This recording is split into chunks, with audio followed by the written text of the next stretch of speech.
Testing, testing, testing. Is it coming? 1 second. Remove the audio. السلام عليكم. عشان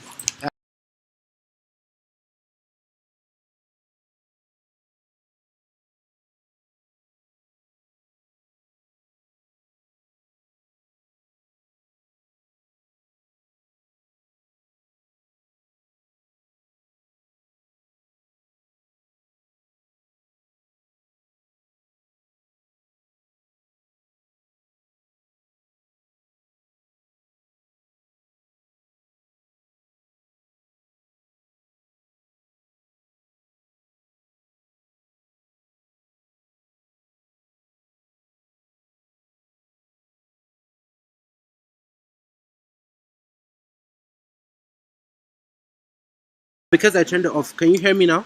The audio is back. Yeah. It's Yeah. it's all good. Wait. Let me see. I should just meet Prof. Yeah, meet her. Can I do the presentation?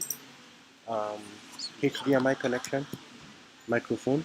Da idan akwai portable Wi-Fi. Saboda wannan is not fast. Kuma za mu yi live streaming. MTN. Kasan yana needing uninterrupted.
Good day, everyone.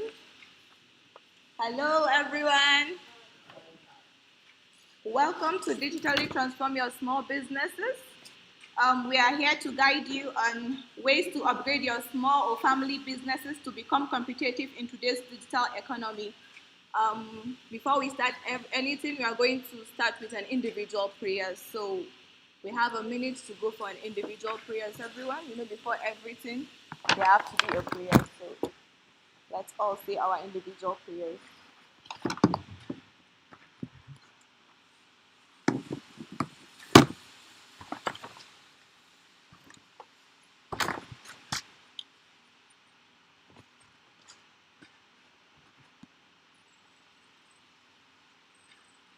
All right then. Would like to apologize for the delay of not starting on time. It happened because of a reason beyond our control. And I would like to welcome Professor Helen, Director for Entrepreneurship Research Development Center, to give us a welcome address. So put your hands together and clap for Professor Helen.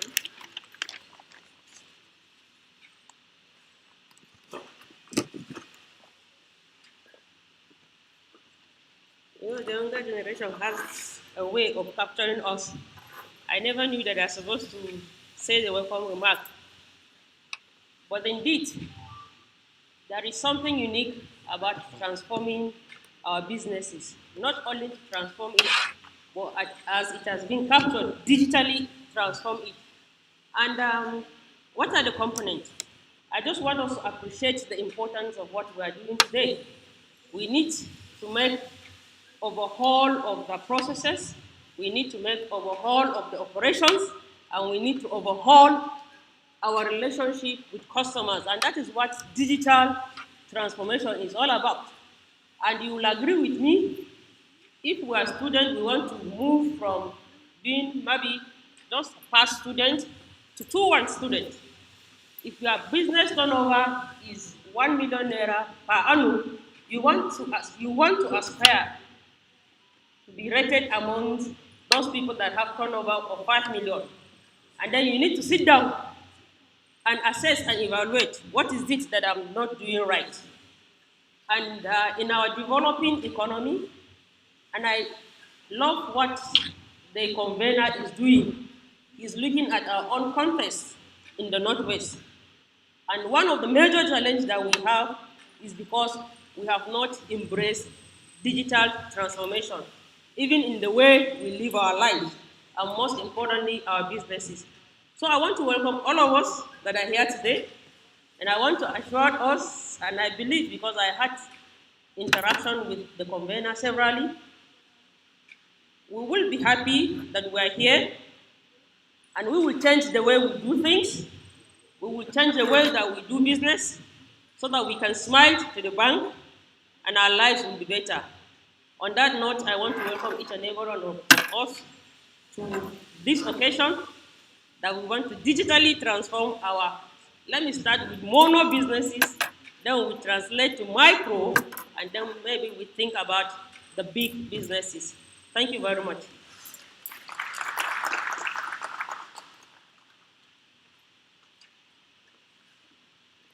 Thank you very much, Prof.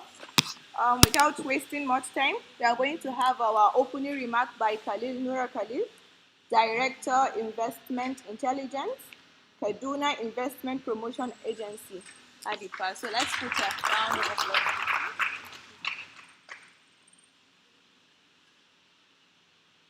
Thank you.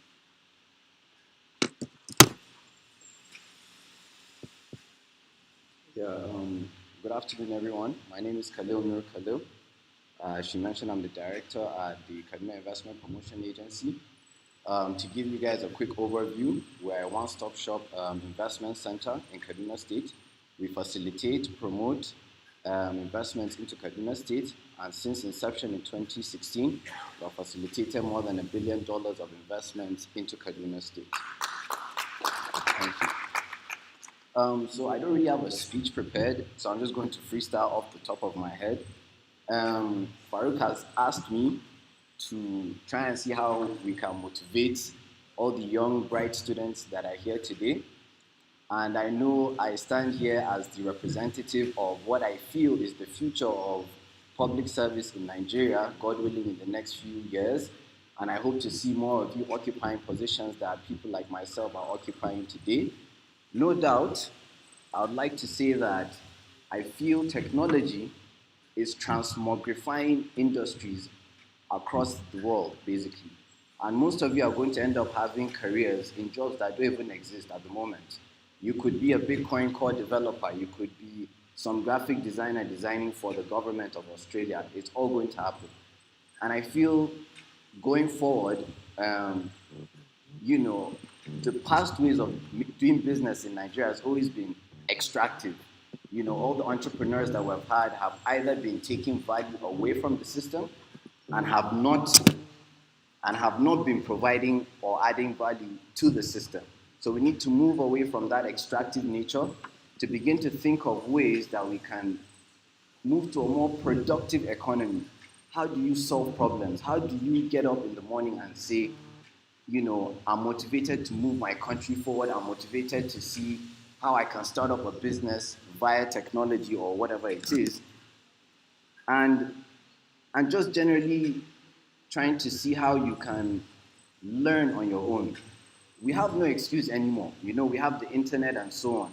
And if we don't begin to learn or teach ourselves, then I think we risk being the most informed society that has probably ever died of ignorance. So I believe the greatest asset Nigeria has is not the oil that is below our ground or our feet. It is the collaborative effort that the youths will have to bring ourselves together to see how we can move this country forward. And I think at the end, on a final note, like I always like to sign off, I'm starting to sound like a broken record. We have done too much talking in this country. It is time that at least we stop being swayed by the eloquence of speech, and we should begin to be swayed by the eloquence of action. So please, do not limit your challenges. Begin to see how you can challenge your limits going forward. My name is Kalum Nur Kalum. Thank you very much for this opportunity. I welcome you.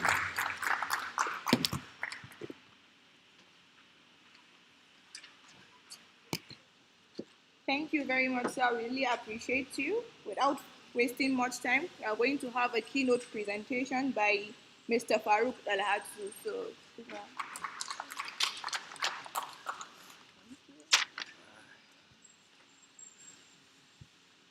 Thank you very much, everyone. My name is Farouk Alhadsu. Yeah. To just record it. Just record the video. It's fine. Hi everyone. Sorry for the delay. My name is Farouk Alhadsu and I am a senior IT consultant. I'm a business owner and a digital transformation consultant and a business consultant for KPMG Worldwide.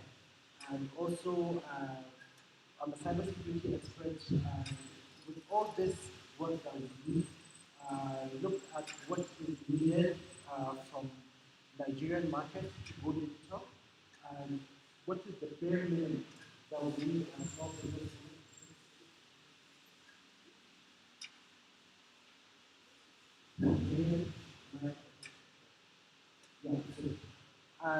Looking at the very minimum of what we need as business owners to go digital, to be able to have a successful business that can take customers, that continues to grow, and that continues to thrive in our economy.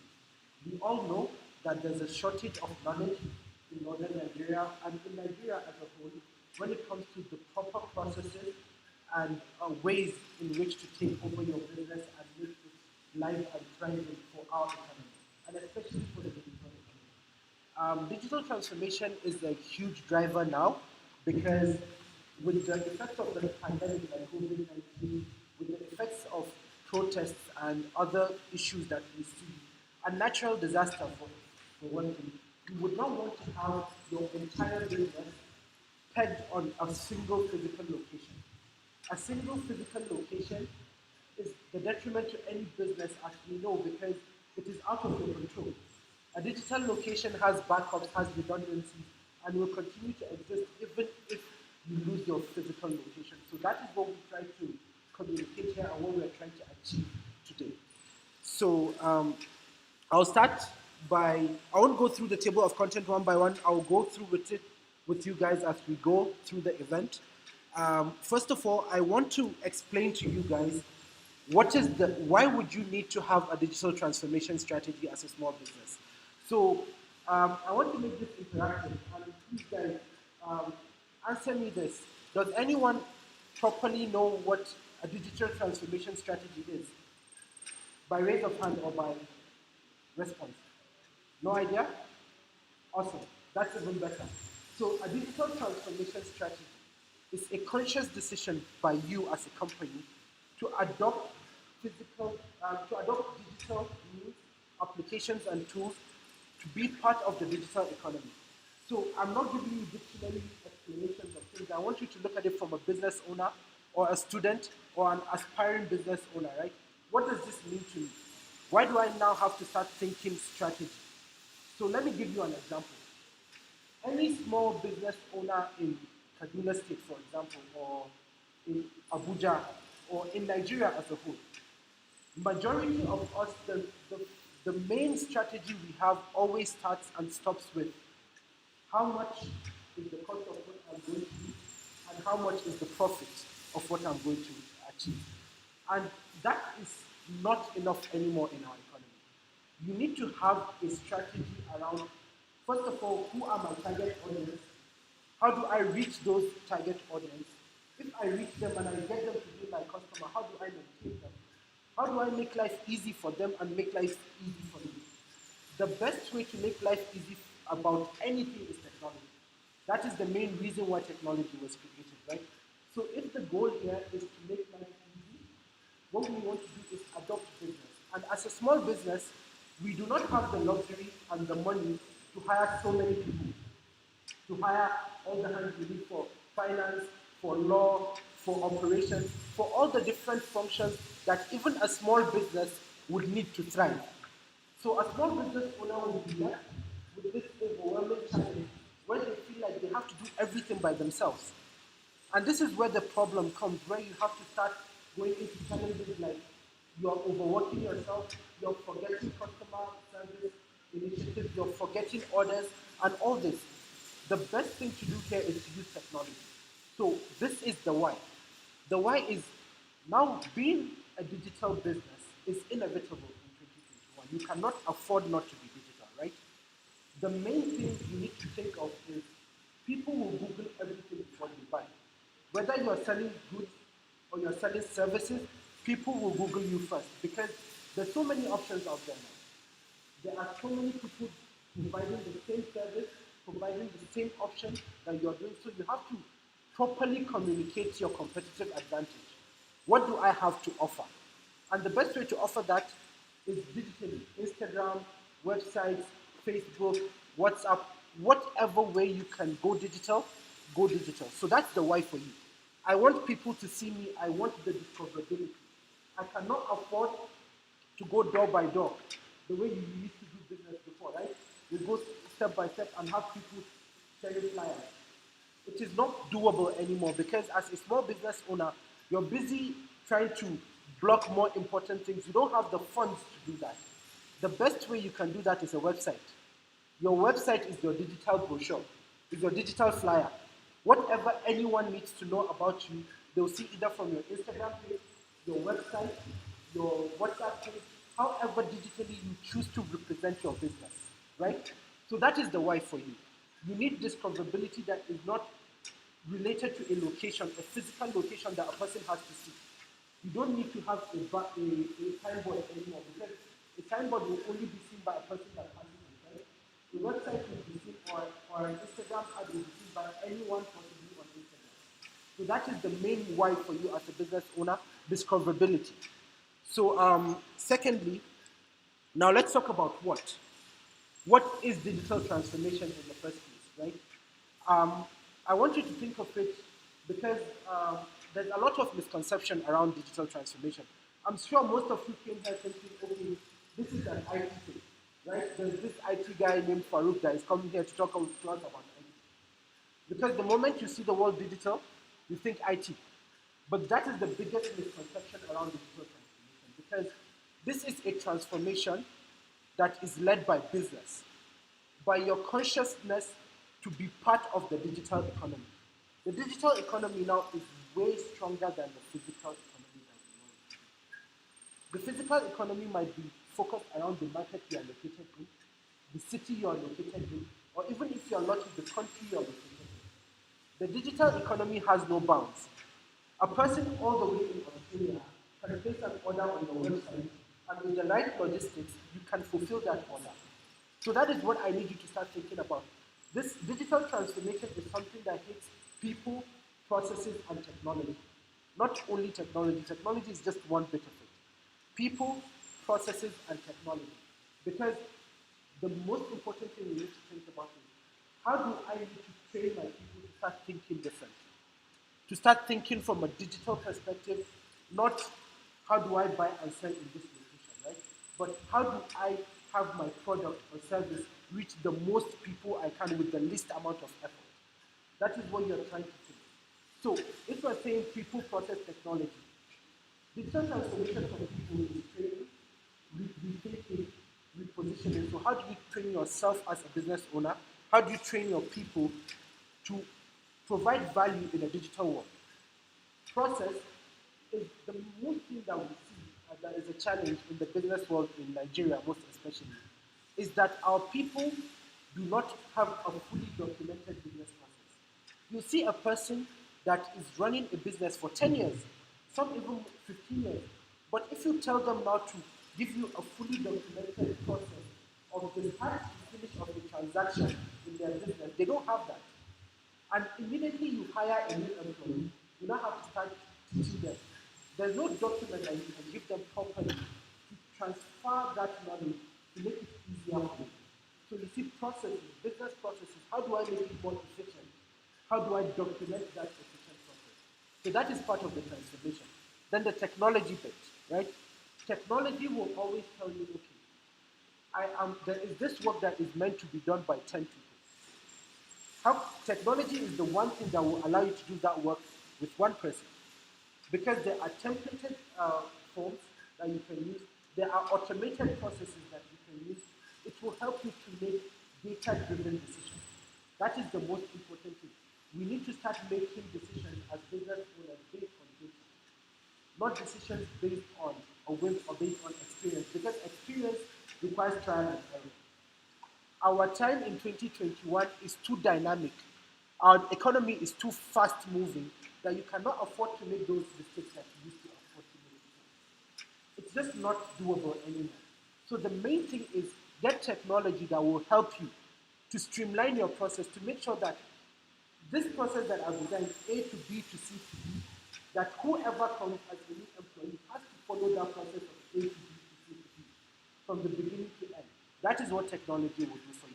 It will allow you to do the work of 10 people with one person, or even more sometimes.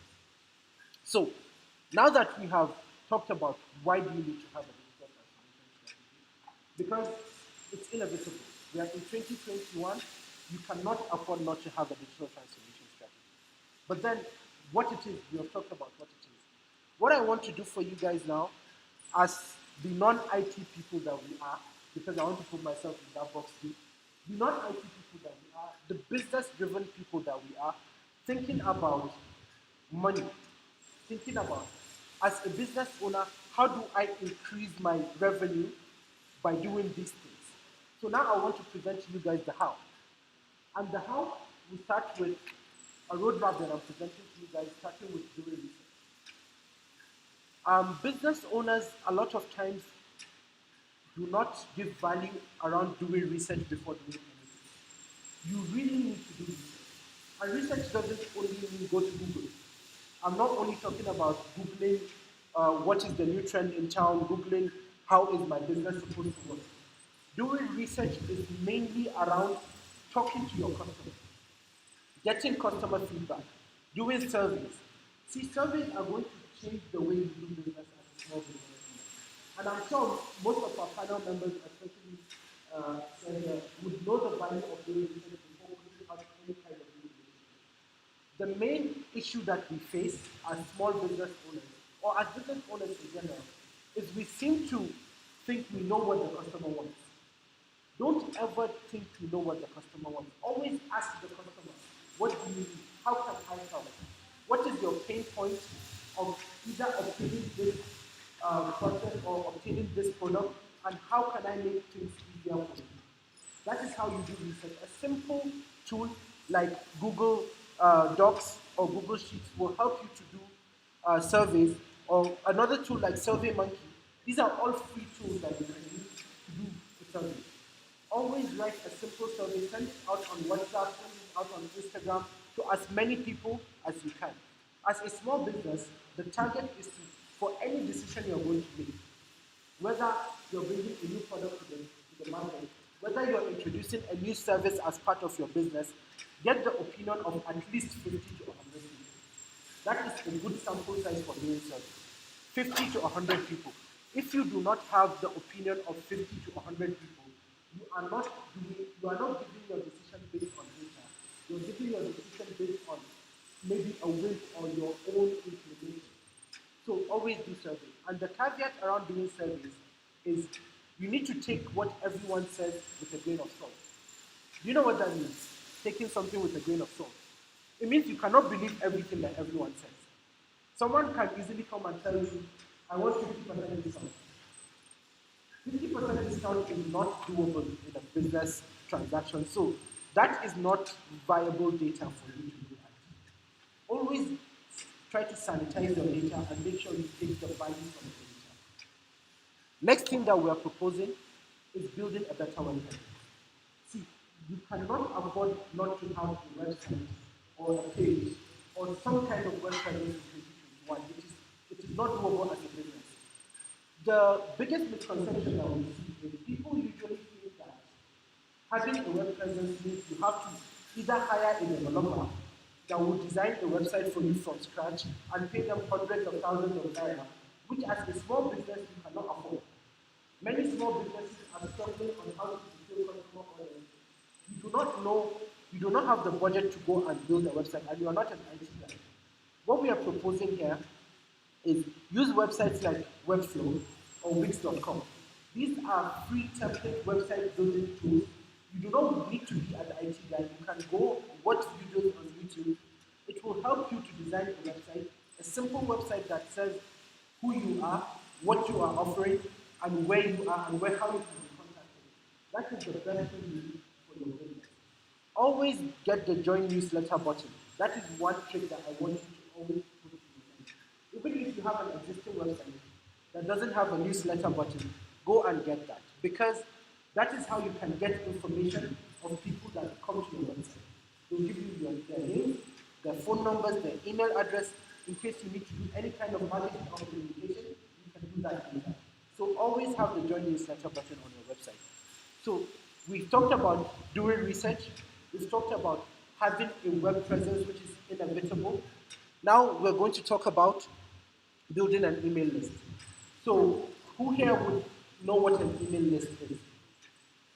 It's basically like a contact list. You want to build a database of information for your customers because you want to be able to reach out to your customers in bulk whenever you have something interesting, whenever you have something new. And for the hell of it, even if you just want to say, hi, we are here, don't forget us as a business. Build an email list, maintain an email list. And that is where the point around having that join newsletter button comes in. The information that you get from that button will help you build an email list. And you'll start thinking, okay, what will an email list do to me? I'm a business owner, I'm busy doing my business, right? An email list will allow for you to send broadcast emails to your people because many people think sending an SMS or WhatsApp broadcast is all I need to communicate to my customer. But the moment you start to grow as a business, the moment you start to mature as a business, you need to appear more formal. You need to appear more serious. And an email is always more formal than WhatsApp or any other social media platform. So build an email list, maintain an email list, and understand the content that goes into the email. So that is what we are going to talk about next. Email content. What should go into the content that I'm sending out to my customer? Because all of us have gotten random emails from businesses we have no idea what they are, right? And many a times we always brush through and we never open because they you've opened one, two, or three, and they look so boring. You have nothing to do with it. They do not capture your attention.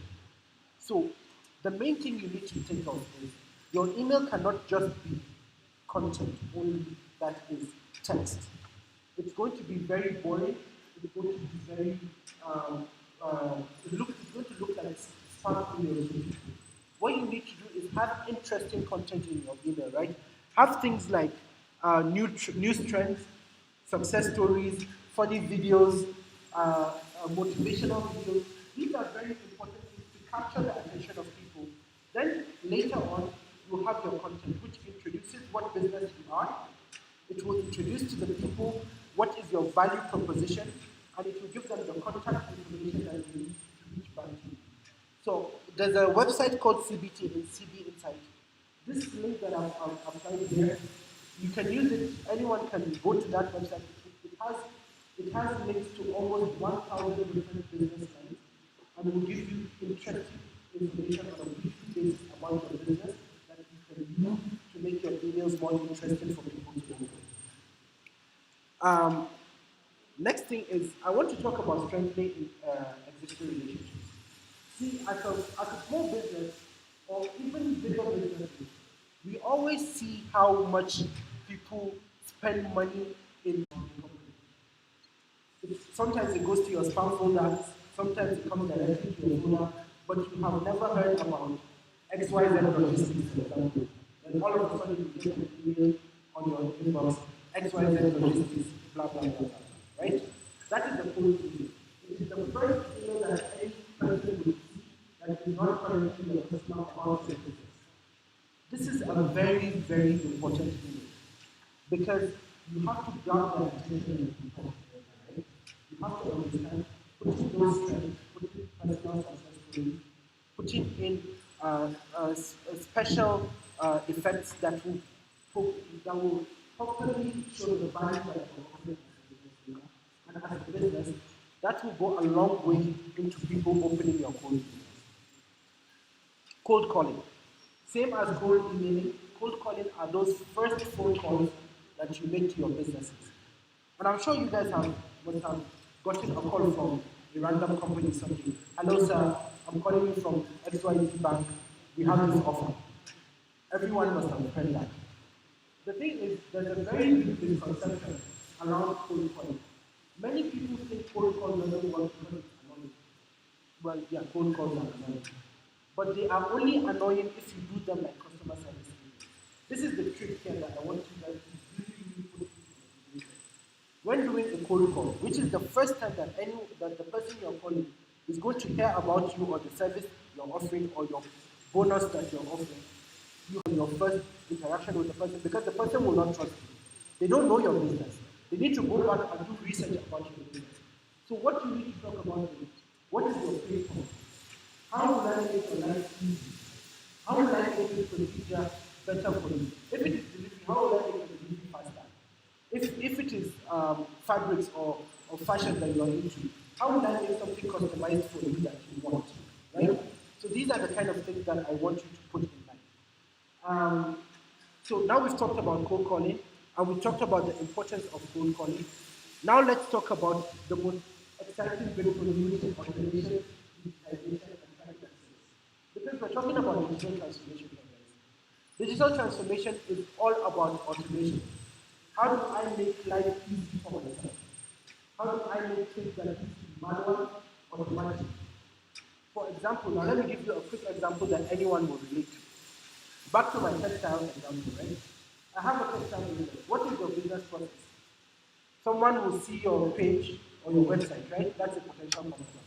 They'll reach out to you. What will you do next? You will send them your information, your catalog, so that they will choose, right? They will send you measurement, or they will come in for measurement. You take the measurement, you make the environment for them. You send back all the remaining information. You send back their delivery. They pay you. You send them the delivery, right? Using a tool like Zapier, for example, for automation, Zapier will allow you to do all those steps of communication of your catalog, communication of everything that you need to do to your customers without you having to do it manually. So things that will take you 6 to 8 hours a day to do, you end up doing these things in 30 minutes. And that is the goal of the digital transformation here. Tools.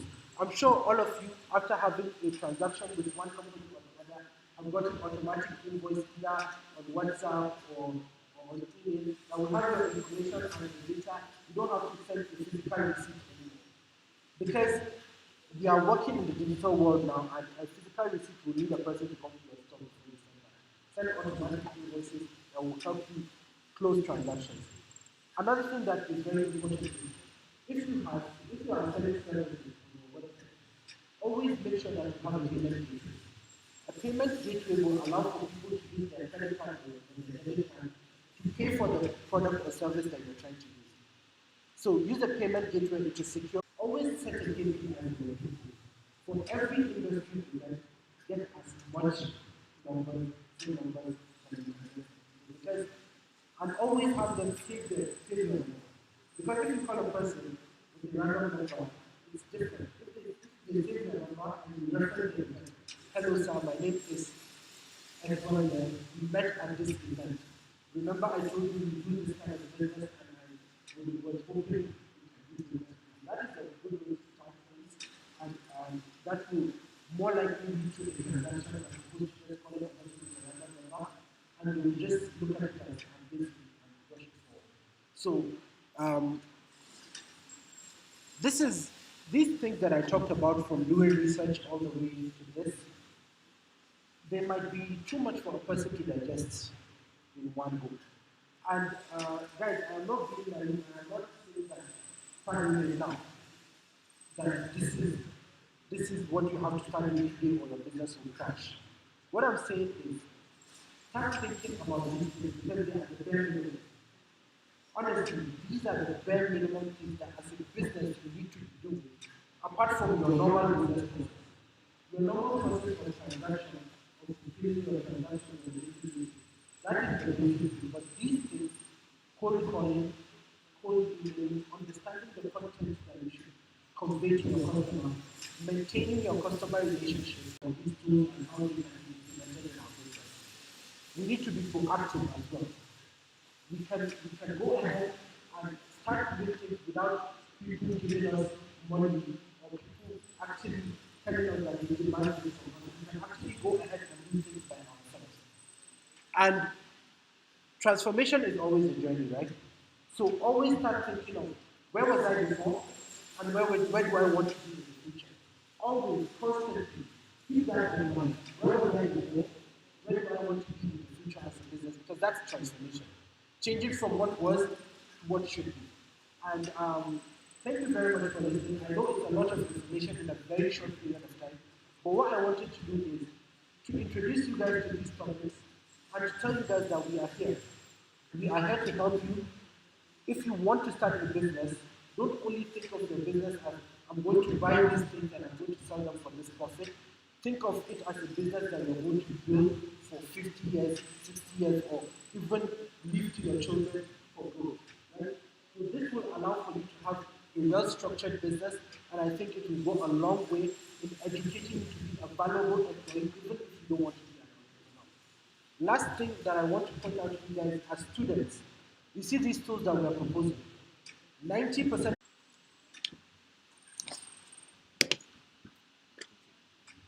A round of applause, please. It's not easy for someone to talk, and it's not easy for some of the things I'm just hearing. It's new now, and so I think very soon you'll just be hearing messages and calls from Najmi's collection. So please, a round of applause for him. Without wasting much of our time, we'll have a panel discussion by same Mr. Farouk. So please, a round of. Okay, guys, I want to call my panel members to the stage. Please, we'll start with Mr. Hassan Kabir, who is the co-founder of Hungry Nomad and the CEO of Hungry Nomad. He is in the food service industry. Secondly, we have Mr. Joseph Ike, who is a fashion industry guru. He has a number of products that are international, and I will give all of them some time to introduce themselves better. Next, we have is Hawa Yusuf. Hawa Yusuf is an agro investor and in the food industry as well. And next, we have Mr. Arif. Uh, Mr. Arif is a lawyer and an entrepreneur, and he has also a plethora of businesses under him. Please. And last but not least, we have Mr. Aminu Kyari. Mr. Aminu Kyari is one of the leaders in Ariwa Entrepreneurs. He is a business consultant and has a lot of experience and value to provide to us. And lastly, myself, as you know, Farouk Mohammed Alhatu as part of the panel. So, yeah, maybe we should go through this statement. Okay, all right. Yeah, I think that would be. So, guys, I've spoken about digital transformation. Probably you guys have heard it for the first time ever, and you are wondering, as a small business in Kaduna State, how do I even start to know about this whole digital transformation? Start, and how does it apply to the market, right? So what we do here is, we got our panel members, they will introduce themselves, and they are from very relatable businesses, and these people are successful in the community. These are people that are already doing really good things and have a very strong digital presence. And I think will bring a lot of value to everyone by explaining to you guys three things. First of all, whether this roadmap that we are proposing is a doable thing in Nigeria, that is one, as a small business. How or if they intend to implement this in their own businesses. And lastly, what is and the challenges of this roadmap, which also allowed myself to become an entrepreneur myself. Even though my profession doesn't really allow us to be directly doing the buying and selling and marketing of stuff, but as an overseer and chairman of about 3 to 4 or 5 companies that we have set, I think we know a little bit about entrepreneurship. Yeah. So, thank you very much, Mr. Arif. Please can you pass the mic to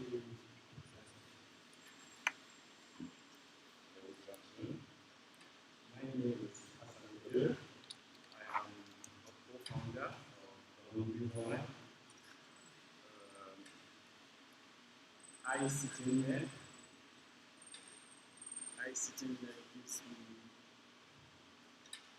gives me a good stepping stone into sharing a little of the experiences I have had in running the business for the past almost 3 years. There have been a lot of challenges and good take-home points. So, sitting there in this panel, I will be really excited to take on your questions and challenges, not only in the food business, but everything related as far as I will be able to share. Thank you very much. Hello everyone. Good afternoon. Joseph, like the introduction has said, I will be speaking mostly about business interest in the fashion industry, and that has to do with both the design, production, and retail aspect of the fashion industry.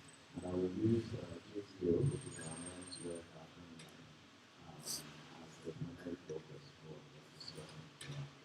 But we also reference other businesses. Thank you very much.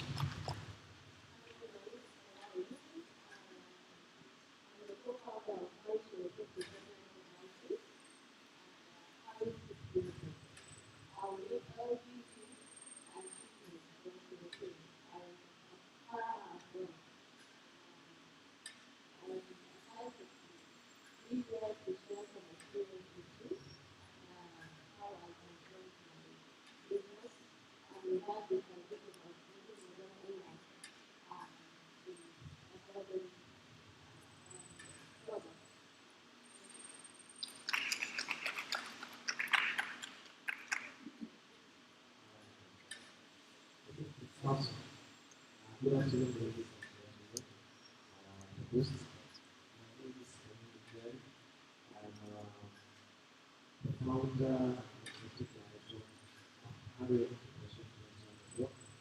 And what we do here is facilitate entrepreneurship development. So we do platforms, activities and initiatives to inspire people and support people with their businesses and open businesses. But before this journey started, I'm 44, business owner. I've been for 15 years. I am the managing partner and CEO of Digital Development Company. I'm a co-founder of Project Technologies Limited. And support about 4 other companies. Other companies so, thank you for having me here. Second part, the business technology and business consultants. So I think I have something to contribute to this panel. I look forward to doing so. Thank you. Okay, thank you very much, everyone. So the goal here, like I explained in the beginning, is we would try to get panelists to discuss one by one this roadmap that we are presenting. First of all, how do they see digital transformation being implemented in their own business model, in their own business line? If they intend to implement this bare minimum roadmap for digital transformation, and what are the challenges that they think they would face, so that with the experience that I have in digital transformation, we can put all our heads together to see how we can better implement this and better go around these challenges. I think I will start with where the mic is with Mr. Aminu. Mr. Aminu, you are a business and you basically help startups design business processes, incubate them, and get them to be self-reliant from the baby that they start to be all the way to maturity, right? But that is just what you do for people. Now, I want you to look at it from a business person's perspective. You are a consultant, which means you are a service provider. As a service provider, you are the product. You do not have products that you sell in the market, you are the product. So you would want to communicate your value to your customers. You want to get people to know about Arewa entrepreneurship and how you are going to present that value to them. With all these things that we've talked about, doing research, doing cold calls and cold emailing, reaching out to people, setting KPIs, do you first of all see this being implementable in your business model? That is one. Secondly, do you intend to implement digital transformation to further your business? And thirdly, what are the challenges you would see in implementing this roadmap in Kaduna State and your business as a whole? So, let me get it clear. I think there are 3 questions on the same time. Okay, let's start with the first one where we say, how do you see digital transformation being implemented for a service provider like yourself and a business consultant like yourself? Okay. As far as a celebrity focus, Yeah. sharing my business experience and initiative yeah. As a business owner or somebody that runs an organization, I think you have to feel a need to technology. Yeah. And I've used audit simple businesses. This what we know is good protected. Yeah. This is that. And most likely this is designed for foreign. Most likely. Yeah. So Yeah, Photoshop. Photoshop. Yeah. Yeah. Same thing. Photoshop foreign. I would have used Canvas. Yeah. Sorry, Canva. Canva. You go to Canva.com, you can be able to design images, source, video, and Presentations. picture images. Yeah. And they are way easier to use, simple, and you can do a lot of them. Yeah. And purely technology tools. And for most of the features is free. It's free. So it means if you define digital transformation in your business, you know from day one, you want to start a business, you want to appreciate, you want to start a business, you can be able to use free technological tools to start up your business. You can have free website designs. I think there's there are free tools Like Wix.com, like Webflow. you can use to host your site. There's WordPress, Yeah. which can give you WordPress for free. And so many other things here. So in essence, yes, it's profitable. I'm still using them. It's very free. I don't pay for much of what I use. And it's durable and I'm using them. Okay, thank you very much for that. Now, what we want you to talk about is this roadmap that we've talked about. A lot of times you will see that some small businesses, they are doing some of it, they are not doing all of it. For example, a lot of us might not think to start calling up our customers and telling them what we have to offer. We wait for them to come to us. We do not think about emailing them. We do not think about using tools like CRMs and all this. So as a business, which Arewa Entrepreneurship is, what do you think is one of the things that captured you in this presentation that you think you will start implementing now that you did not used to implement before? Cold calling, cold email, is something that I do. I've seen some of the clients do. Probably the China guy or something like that. I feel comfortable just with the using the stuff that I do. But we need to talk about how one should do that.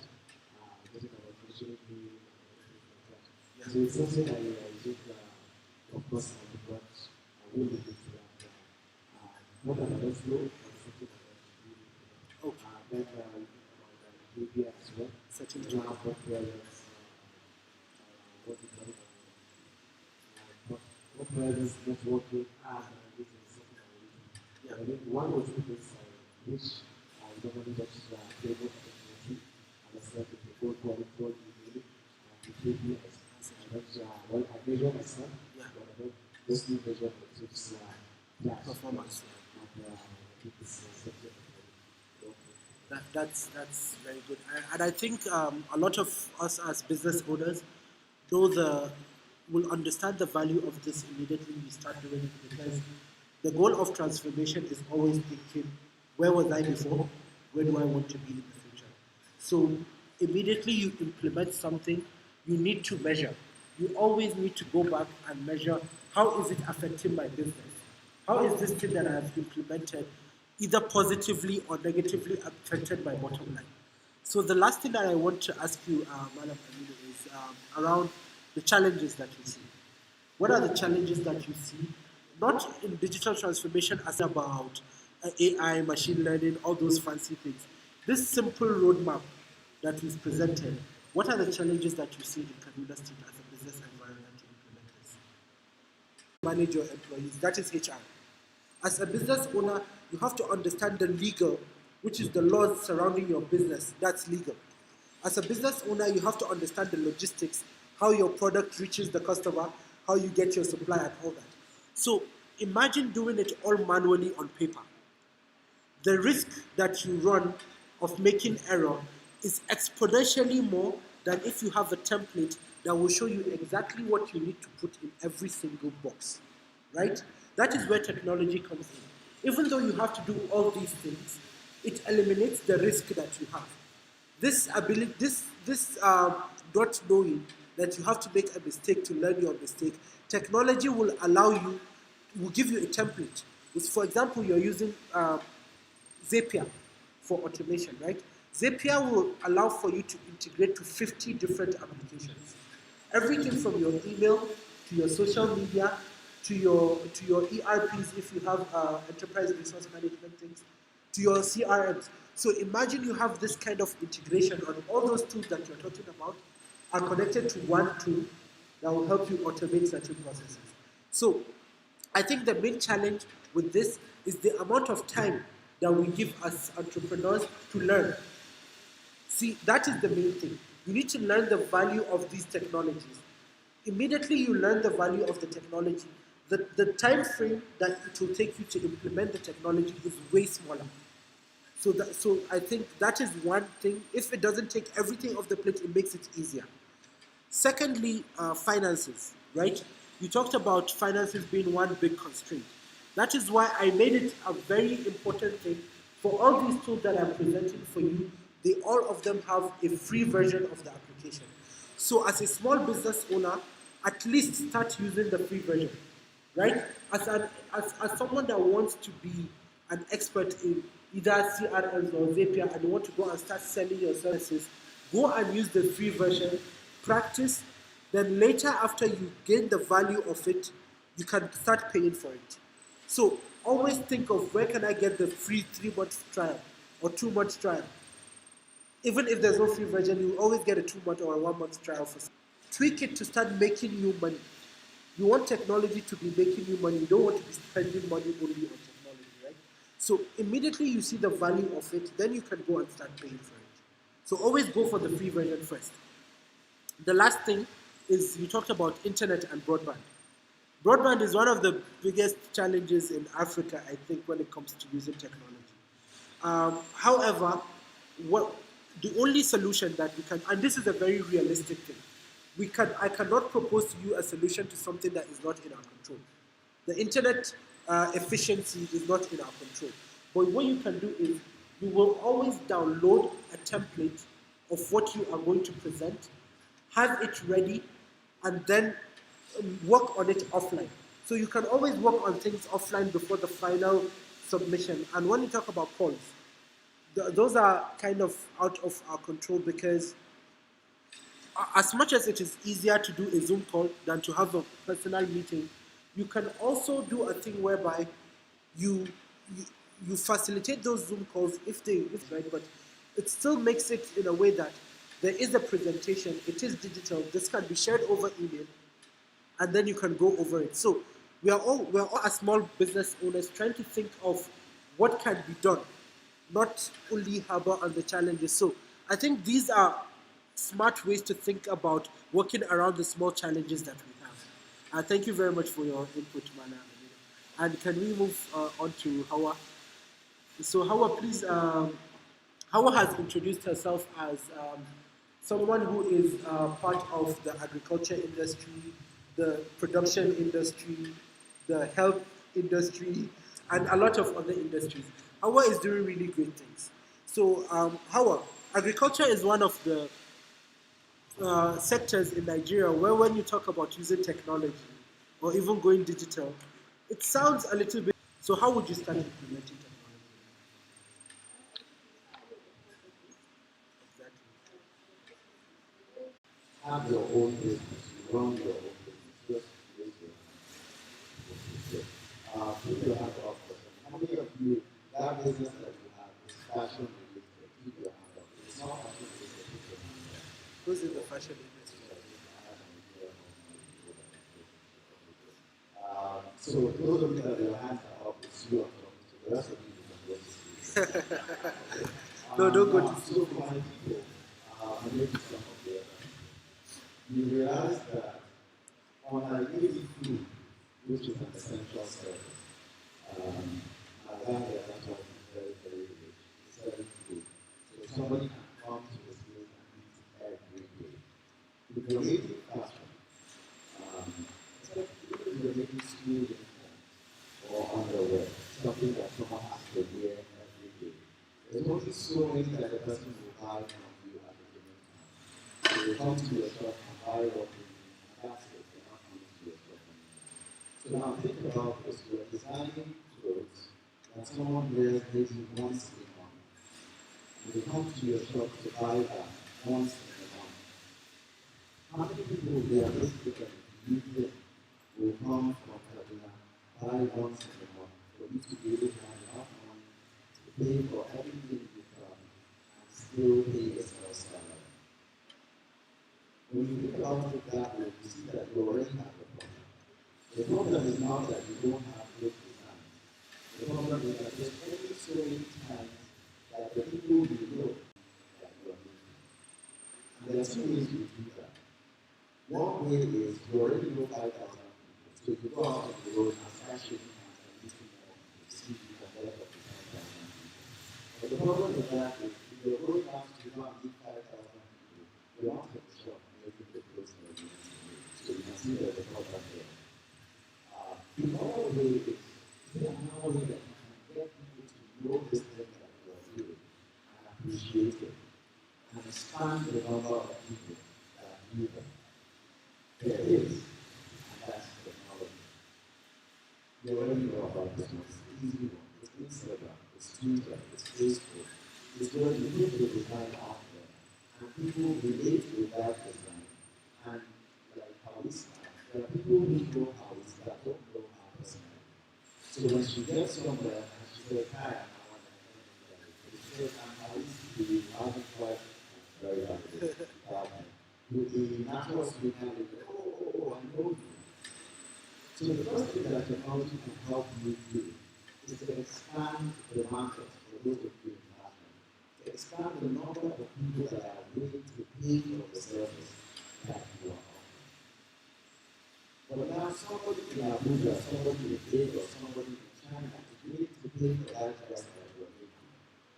It means that unlike the person who is in Kaduna that comes to your place to take measurements, comes to your place to visit, comes to your place to collect it, the person in China cannot come to your place to take it for you to take it measurements. You can't come to your place to pick it up. You can't come to your place for visit. So now you have to adjust your process so that there is a way that someone, whether in China or Kaduna, the way that the measurement is taken will fit with how you take clothes. You know, if you understand what I mean. So when you are taking the measurement yourself, you know how you do your allowance, right? Now, the person is going to send me your measurements in China. He may take it in a different way and to change the fit. So you now have to figure out how do I explain to customers how to take measurements and send it to me so that it will be exactly how I take it. And then there will be no problem. Well, guess what? There's technology to do that. There are process technologies that you can use that explain to customers, and in fact, sometimes you can show people how to take the measurements that your brand needs and how to get those measurements to you. How to add allowance, how to make it wide, how to make it short. So again, when you now have a wider market that is not necessarily face-to-face based, you now need technology to help you change your business process to cater to this wider market. If they're not coming here to collect their clothes, you have to change the clothes to them, right? So you need some kind of technology to process that. And finally, when all of this is done, they're not doing it for free. You want them to pay. And because they're not bringing cash to your shop, you need a method with which you can make payment, and if they are paying in their currency, it's entering your account, in your own account. And for all of these things that I have described, there are software that are free that you can use to do that. So essentially, someone asks, why is your fashion business only focusing on Kaduna? The answer is because we want it to. Because if we want it to focus outside Kaduna, there is not technology for it to. Thank you very much, Joseph. That's amazing. Joseph, before you pass over the mic, quickly, I already know your business is highly digital, so I wouldn't bother asking you what you intend to implement. I would ask you for the challenges. Same thing, everyone would want to know the challenges in the industry. I'm sure your fashion industry people here would want to know the challenges. What are the challenges that you face in digitizing your fashion industry business? I think one of the challenges that I've come to observe is portability, mobility. There are some software that work on computers and laptops, but as time goes on, we focus now a lot more on software that are a lot more mobile. So while I'm here, I'm actually running a business on my phone. When I have my laptop out and it's typing, you will get the impression that I'm not paying attention to you. So one of the things is, it will be easier to learn how to use these software on the laptop. But them to be more practical to use them on a more mobile platform, on your tablets, on your smartphone, and things like that. And why I say this is the challenge is because laptops, smartphones, tablets are not free. The price that they take quite a bit of investment. While the software is free, I think the price for the new iPhone, was an Apple tag, one of the newer ones, the price was small. So some of these things are quite expensive to invest in. There are cheaper alternatives that you can start with, and the beauty of it is that your business will grow into a more expensive alternative. So if you can't afford it, there's no need to get it. Start with the one you can afford. And when you make enough money, you can move on. Exactly. And in one of our slides around, we discussed about cost of acquisition should never lead you into a loss. The cost of acquiring any kind of technology should never lead you into a loss. It should always lead you into a profit. Like you said, only go for something within your budget, then grow with it. Start with the free version of the tool, then go to the paid version. Start with the cheap Android version, then go to the fancy whatever version. I don't want to sell Apple now, but you get what I mean. So there's always ways to think around it and how to make things better. Thank you very much, Joseph, for your input. And now, Mr. Hassan, our food industry guru person. Tell us, Mr. Hassan, how does digital transformation apply to your industry? Good afternoon once again. I'm not a guru per se. The food industry, as we know, is one of the most competitive industries. The barrier of entry into the food business is very low. So almost everyone can enter the business. Almost everyone can be your competitor. So all it takes is almost snap of finger and you have a new competitor. So how do you stay ahead when you are focusing on running your business and then at the same time getting orders done? So that's the main challenge. Okay, so from what I can understand, it's the same challenge kind of as what Adrino and Joseph had discussed. It's when you're busy trying to implement this technology and trying to do all these things, how do you now focus on the actual business itself? And the reality of things is we are small business owners. There's a reason why we are called small business owners. Because we are small. We don't have money yet. We have ways to make money, but we don't have money yet. So the goal here is, the point here is sacrifice, guys. The reality is every successful person has sacrificed sleep.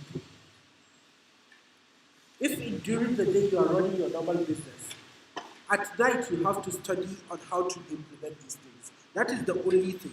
Because the other alternative is you pay a lot of money to a consultant like me, and I'll come and do these things for you. But you probably cannot afford me. So the only thing you have is either get me at a discount, which are available at a discount, or spend the countless hours at night trying to give value to your business so that you can grow. So as business owners, and we've been through this, a lot of times you in the morning selling the product, at night you're doing your books, right? That brings me to that. Yeah, exactly. So as a small business owner, it is a game of sacrifice. We always have to sacrifice while we are small till we become big, till we can hire the new person at 50,000, 100,000 naira a month, till we can do the things that will allow us to buy back our time. Because the moment we properly introduce technology, we can buy back our time. Anything else you want to add, Mara Hassan? The biggest challenge using this is when it comes to hiring. Yeah. For you to get good talent and exactly what you are looking for, that's exactly something that's going to be nice because there isn't that where you go and get exactly what you want. right people you want. So sometimes you just have to compromise and do some things yourself. Okay, perfect. And since here I am trying to wear the hat of giving advice to people around the challenges, let me be so bold to give you a solution. Your solution is technology. Do you know why? Because technology has something called controls, right? Checks and balances. So if you hire a new person in your restaurant, for example, and all he needs to do is collect money cash from customers and write whether I've collected or not, you are at the mercy of his honesty. You are at the mercy of his honesty, you are at the mercy of his competence. You want to get out of that box. You want to be at the mercy of the business process. So if you have a well-defined business process that you can put controls around those business processes in a tool or an application, no one can come and do business a different way. They have to do it the way you're doing it. So for example, you have an OMS, an order management system, in your restaurant, right? All it takes is the first 1 week or 2 weeks for that layman to learn how to use that order management system, because he's not going to be fulfilling all orders. You're going to give him a scope of work. Do this, do this, do this. For this is how you do it. I think it's 2 weeks is a good margin as opposed to 2 years for someone to learn something. So that is where technology will be your driver for a small business. So always look at what do I have to offer, what challenges I'm looking at, and Google it. I promise you, you'll see multiple solutions are already there for you to use. Thank you very much, Mala Hassan. Thank you. And last but not least, we'll talk to Mr. Arif, our legal practitioner. How legal is this whole thing that we are talking about? Like, because the thing is, before you even jump it, I know a lot of people, immediately we talk about digital or technology, the first challenge we think of is Yahoo boys are getting hacked, right? No one wants their company data online where it can be hacked. No one wants to expose their businesses to risks that they don't understand. And you, from a legal perspective, must have advised people around the legality of things. And you, as an entrepreneur as well, will have a lot of experience looking at it from a legal perspective. Is it more viable going digital or staying manual in our time now? From a legal perspective, sir. I think right now it's not even a choice to be manually driven for any business.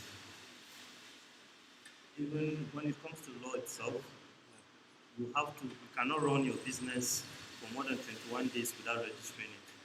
And now the registration itself, it's online. So it's even, if you want to do any business in Nigeria, you have to be computer literate for you to be able to register your business. Or even though if you're hiring people like us to register your business, definitely it's still going to be computer-based thing. So it's not even a question of being manual or not. So even you find that the lawyers that are more computer literate and more technology-based driven have more clients. You have more clients. Yes, like for us, like I told you earlier on, we are into more of corporate practice and all that. Yeah. So because now it is more online, the registration and all that. You will see that most of the registers, even if lawyers collect briefs, they still bring it to us to treat it. So by now we've seen that if you check our database now, we've registered almost 1,500 companies in just a span of 2 years.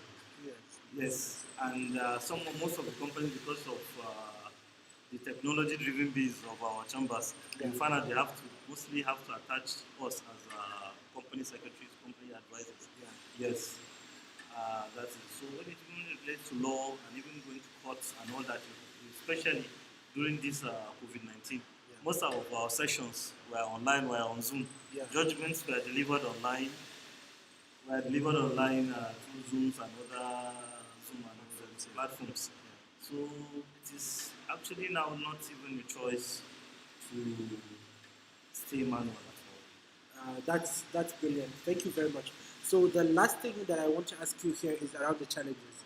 So what challenges do you see that are not the same as the challenges that we were talking about from your own business model? One of the challenges, actually, one of the main challenges is almost the same thing with them, like the network issue. Yeah. Yes, the service providers, said in Africa, is just not just one word. So another challenge that we have is where to look, Yeah. like research. Research not in the form where you presented it, but research in a way to what you need to apply to grow your business. Yeah. It could be maybe sometimes in the form of a questionnaire, which could be online, or what to do, like I said earlier, what to do to apply to your business, not to fail. Best practices, like the benchmark for best practices. Let me give you one example. We got one contract for ready to eat. Yeah. Ready to eat meal for IDPs and for soldiers. It's operation Zamalafia doing and all that. Yeah. So it was just a simple idea we brought to the military and they accepted it. Yeah. It's just instead of you to cook, because if you give somebody a bag of rice, he doesn't know what to cook, have means to cook it and all that. So we just advise them, okay, why don't we just bring ready to meal? Let it contain maybe gari, sugar, guli and meat. Yeah. Then the second type B, maybe fura, milk, kilishi and all that. So that they could just open the pack. What they just need outside is just water. Yeah. And it's ready to eat. It's ready to eat. So the government really appreciated it. The military really liked it. So we shared it to IDP.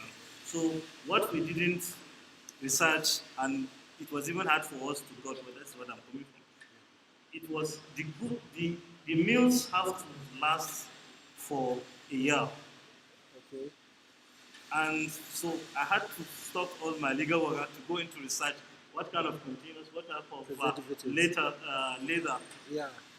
that will preserve it, because whenever we fry the meat or whatever, we just store it. In 3 weeks, 1 month, you start forming foamy and all that whitish issue. Yeah, so getting even the right knowledge, I thought on the general perspective, if you type anything on Google, it comes up. But that was when I knew that even if you type that issue, it brought random. So sometimes where to even find those informations, those research is even an issue. Okay, and that's a very good challenge, and I think the key here is there's something in Google called Google filters, right? There's a way that you can filter the kind of information that you want. So filtering it around an article, a research paper, filtering it around legal documents and all that.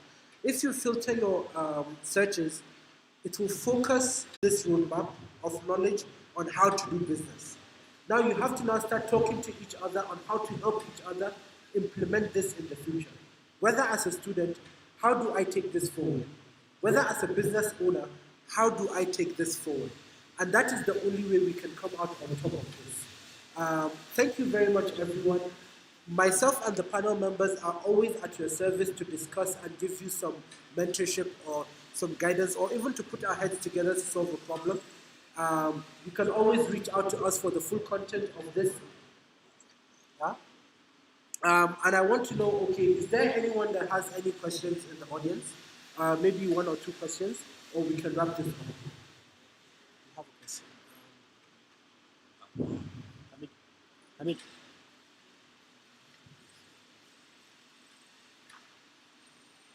Thank you. Yeah, yes, please. Heard it. My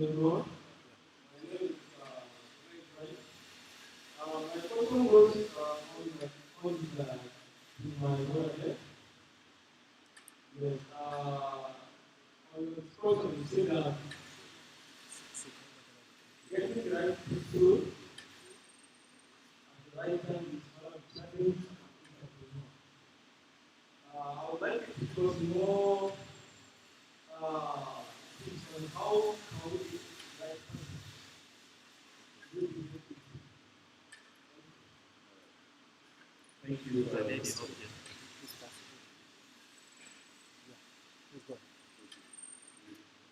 One thing that's certain is that training costs a lot of money and a lot of time. For you to get a new employee that will do exactly as you want him to do, or even a better job than a hired staff or predecessor, is an uphill task. So, as Mr. Farouk said, using the digital transformation and digital platforms, there are channels where you place job advertisements and then you get the required talent and required people, and then all you have to do, you as the entrepreneur, is you filter and get exactly the right fits and candidates you want, because you can't just go about and writing on walls or pasting placards and posters that you are looking for employees. It's not just feasible anymore. So I intentionally used that example and he shed more light on the subject. Thank you. Thank you very much, Mala Hassan. Just before you go, to add on this, there is this very famous conversation between a CEO and a CFO. So a CEO is the Chief Executive Officer, right? And the CFO is the Chief Financial Officer. So the CFO brought a problem to the CEO about training. He said, what if we train these people and they leave? Which is one of the challenges that Hassan talked about. Training is expensive. What if we train them and they leave? But then the CEO answered, what if we don't train them and they stay? Do you understand how important it is to have competent employees? What if you don't train them and they stay? And they mess everything up. So it is a non-starter for you to have an employee that is not trained. So always go the route of having set trainings, and the more you do it, the simpler it becomes. It becomes a template. So it is inevitable, but with the right resources and material, good training will be done and good people will be hired. Thank you very much.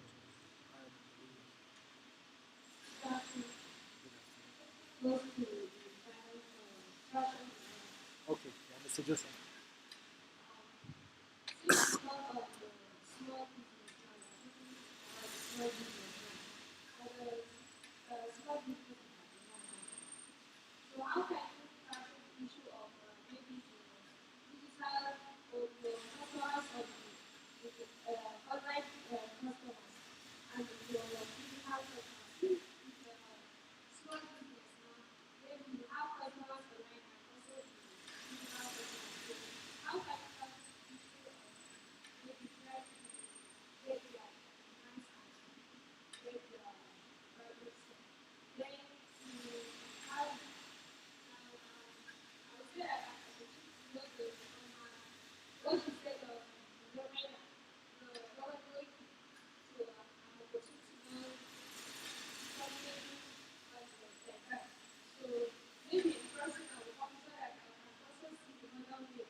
I think that's a good question.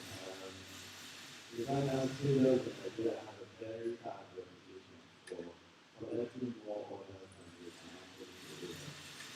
One of the ways that the same technology handles that is you've been in the business long enough to know how long it takes you to make an average dress, average trouser, average shirt, and average blouse. You could sit down with, or you don't need to download it. Most phones come with it. You have your calendar on your phone, or your reminder, or your notes.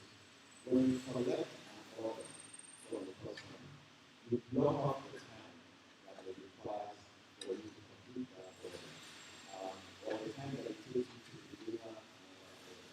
What that simple system does for you is you're using your calendar and collecting your clothes today, you make your income, you collect it in 7 days. And I can only collect 2 clothes at a time to deliver in 7 days. Once you are fully booked, it will allow you to collect another order, whether it is online or whether the person works there. So if someone comes and says, please, I need this, please, I need this, please, I need this, there's the urge for you to say, I need you look at the system, it tells you if you collect it or not collect it. So that web technology can also help you with your process so that whether they're coming online or coming in person, you are able to schedule it so that you can do it.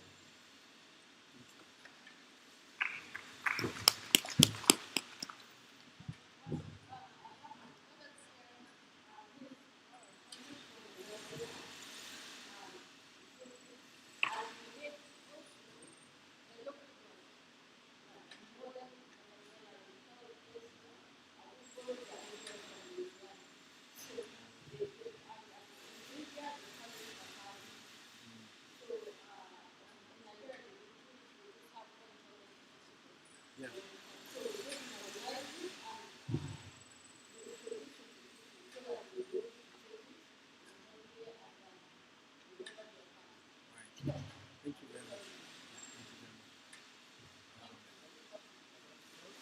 Okay. Mike. No, you can see it afterwards because if you pass it around, somebody may open it and use it. Okay, I think So come and see where we can see it. Marsalis, I think we're out of time, but we can talk after because we want to let people go. It's already 4 o'clock. But what is your question, please? Yeah, please ask the question.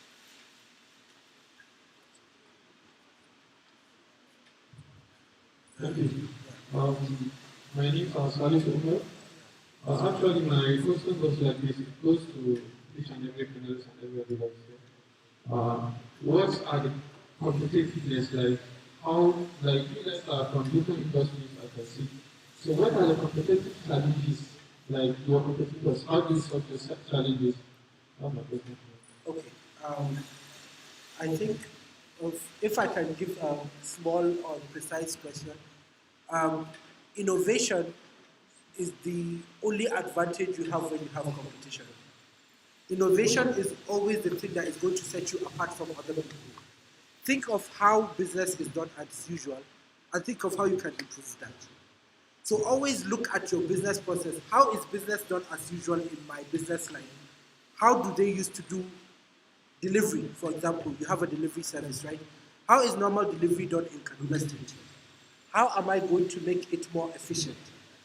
People need to see tracking. Do I need to get an application that shows where my delivery rider is at every point so that a person that is waiting for delivery will know that my rider is here. So now I have to wait 20 minutes. I have to wait 15 minutes. That worry will get out. So think of innovative ways on how to better serve your customer. And innovation is always going to be your solution. Anyone has something to add? Yeah.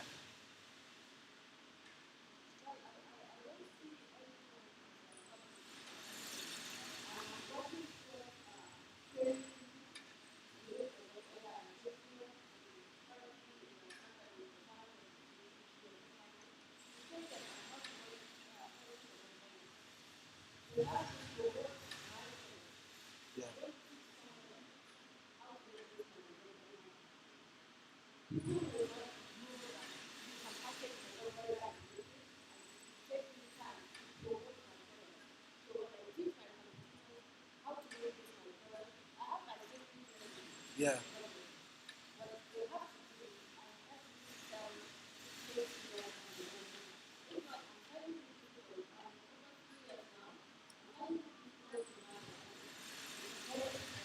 Yeah.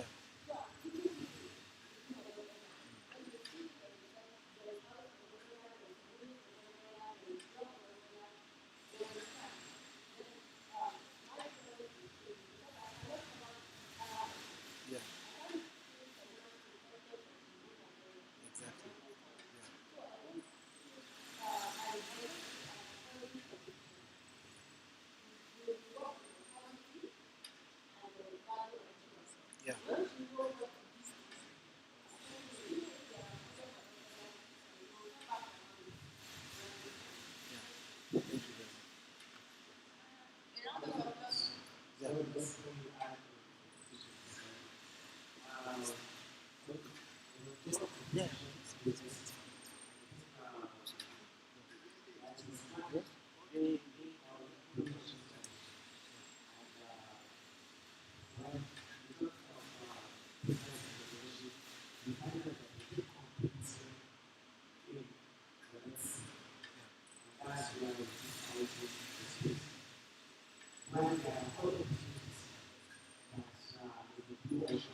nobody is there, or very few people. So if you approach it with passion like that, and don't do it with full industry, you find that whatever you want to do, somebody is doing it. So what do? Do you go into compete with that? Or do you identify something that is something that people are not there? Then you go in and people will come to you. They will